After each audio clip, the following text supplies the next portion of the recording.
Live from Fargo and serving you on TV, online, and on the go. This is Valley News Live at 10. A state of emergency has been declared in the city of Fargo ahead of anticipated spring flooding. The worst case scenario previously was from the National Weather Service, looking to be around 39 feet. Now there's a 5% chance it'll get to 41.4 feet. The record high was in 2009 at just under 41 feet. The city says a lot of the work will require volunteers to operate machines that make sandbags. We're running Sandbag Central full blast. We need 200 volunteers an hour, basically. It takes about 80 to 100 to run each spider. If we over-prepare, we're fine with that. We just don't want to risk under-preparing. City leaders are looking for about 200 volunteers making the sandbags at any given time. Following today's announcement from Mayor Mahoney, Valley News Team's Katie Opperly talked with one person who has been on the front lines of a flood fight before and has some questions about this spring's upcoming fight. We have to declare an emergency. Even with the slight possibility of floodwaters reaching over 41 feet, the city of Fargo is taking the situation seriously. Well, I have some concerns because it's awful hard to predict the level of the flood. Fargo resident Glenn Solberg knows what it's like to suffer from the rising red. It was 1997 when his home flooded. His concern, given the year's circumstances, is that he'll suffer a similar fate. There's way too much snow in the area. There's nowhere for it to go. People in other parts of the city say they are uneasy as well, wondering if the city is truly protected with the water to come. Are those gates going to be able to support the water? I mean, that's all a brand new system. What if it cracks? They say they hope that the city and its citizens are able to come together to keep everyone out of harm's way. I'd like to see them someone actually be able to say, hey, this is what we're going to be doing. People said they look forward to hearing about the city's plan of action and are hoping that residents respond to the city's call for help. In Fargo, Katie Opperly, Valley News Live. City leaders told us today that they will be explaining further preparations in the flood fight at a public meeting next Monday at City Hall. The weather looks to be helping out our flood threat. We're steadily warming up during the day and cooling below freezing at night. Hutch, how does tomorrow morning look? We are on our way down temperature-wise, so wet roads and sidewalks will become icy ones as we go through the remainder of the overnight hours. Radar showed a little band of snow that was working its way into and through the region. That's tentatively fallen apart a little bit as it makes its way to the south and the east. We can't rule out a flurry, but by and large, things are wrapping up with that activity this evening. So the hour-by-hour forecast shows we'll dip down to around 20 to 25 in most locations by daybreak. Mostly cloudy skies will also be a rule as we get your Tuesday started. I'll have details on the rest of your Tuesday forecast, and melting is expected to continue. I'll tell you when it should accelerate here in just a few minutes. All right, thanks, Hutch. Autopsies are being done to determine how 3 people died inside a home in Ogama, Minnesota.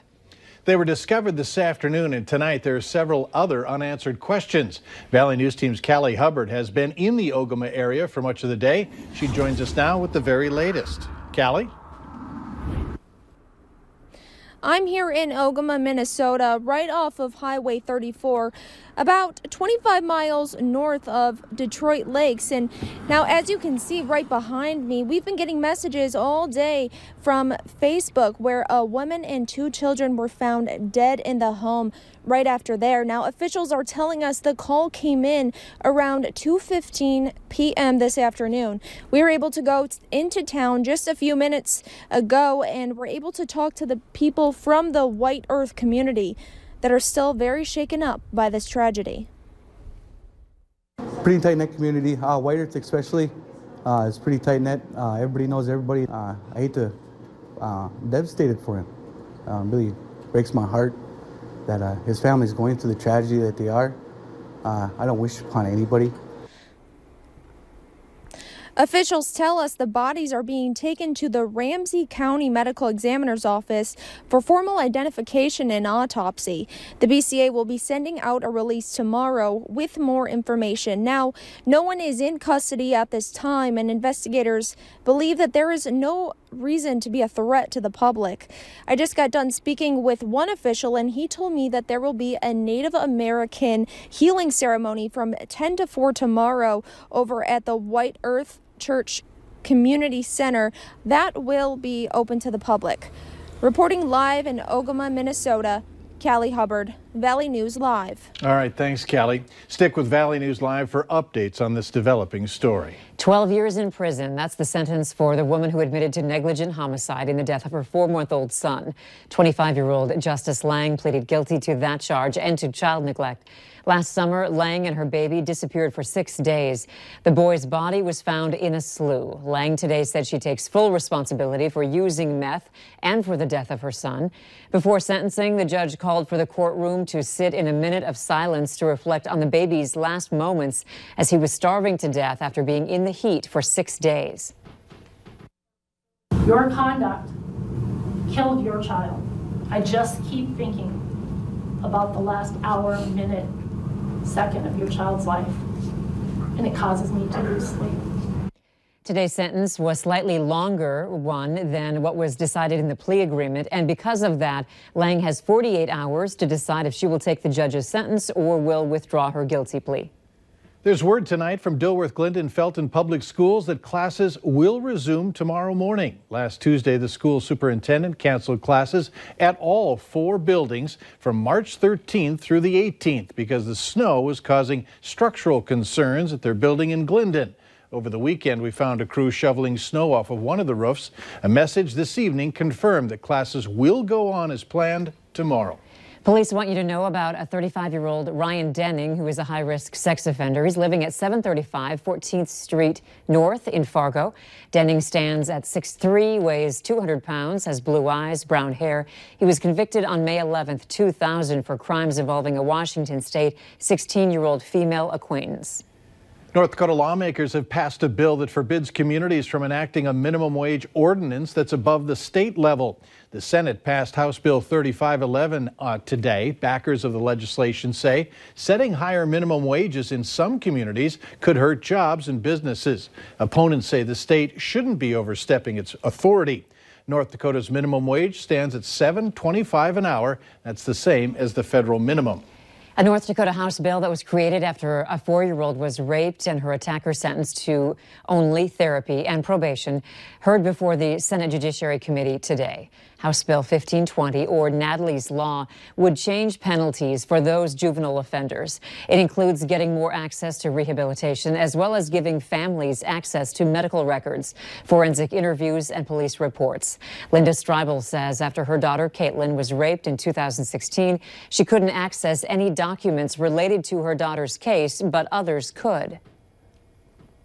How is it that the perpetrator's parents can watch the video of my daughter's forensic interview, see all the court documents, and yet when I want to, it becomes an issue of perpetrator privacy? The bill unanimously passed the House in February. In Minnesota, Governor Tim Walz signed a bill today expanding a zero-interest disaster loan program to help farmers dealing with buildings damaged by heavy snow. The governor says the bill's critical for farmers hit by extreme snow and blizzard conditions. The bill broadens eligibility for the disaster loan recovery program by adding uninsured losses from the weight of snow, sleet, or ice to the list of damages covered by the program.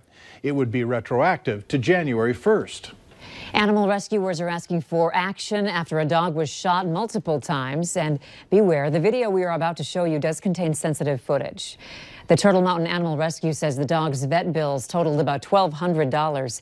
Instead of asking for donations, the group is asking supporters to reach out to their representatives and other lawmakers to fight for common sense animal cruelty laws. The legislature's most recent attempt, House Bill 1445, would have stopped convicted animal abusers from getting more pets, but it was defeated. It's common sense. You know, if we've got somebody that's abusing animals, then stop them from having animals. But everything keeps getting shut down. Benning says voters should look up how their lawmakers voted on the bill and take that into consideration. Meanwhile, the dog in the video is recovering and has been adopted. Heard any good news lately? I did, about a man who has been very neighborly to an elderly couple. His name is Troy McPhail, and his wife sent us photos of Troy shoveling snow. Those steps, sidewalks, and driveway all belong to the neighbors. Troy was out there every time it snowed. He asked for nothing in return. Dick Forsberg, who lives in a house next door, told me that health issues prevent him from doing it himself. He didn't want to go on camera, but said he appreciates what Troy does. And Troy's wife says she thinks her husband does an amazing job helping others. Thanks to Lisa for getting a hold of me. And if you have an idea for good news, let me know about it. You can email me, news@valleynewslive.com, or send me a message on Valley News Live's Facebook page. Way to go, Troy. Yeah. Later